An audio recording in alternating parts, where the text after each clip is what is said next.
Kekeringan panjang dan udara yang panas kini kian dirasakan warga, termasuk di Sulawesi Selatan. Ini merupakan dampak El Nino, bagian dari perubahan iklim dunia. Dampaknya kian dirasakan warga, termasuk hasil pertanian yang anjlok.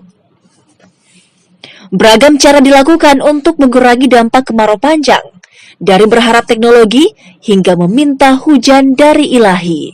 Melaksanakan doa dan zikir bersama di dalam rangka memohon ridho Ilahi, semoga hujan turun di Kabupaten Pindrang sehingga membawa berkah khususnya untuk pada masyarakat Kabupaten Pindrang.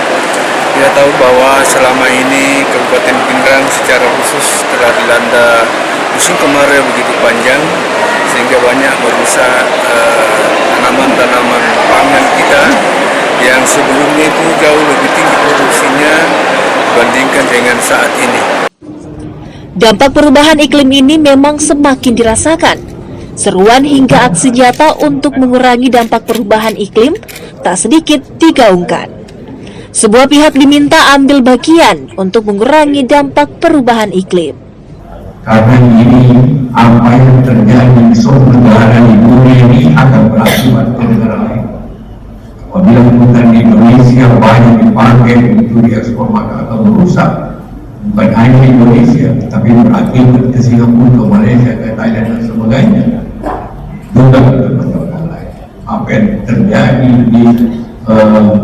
di sini, apa yang terjadi akan merusak juga Asia ini.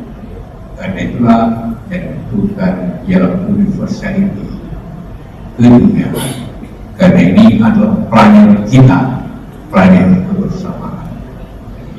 Salah satu indikasi dari perubahan iklim adalah terjadinya perubahan pada musim dan cuaca. Berdasarkan data dari Badan Riset dan Inovasi Nasional atau BRIN, di Indonesia, kini durasi musim hujan di beberapa wilayah, termasuk Sulawesi, lebih panjang dari biasanya. Ini mulai terjadi sejak beberapa tahun terakhir. Tim Liputan, Kompas TV Makassar, Sulawesi Selatan.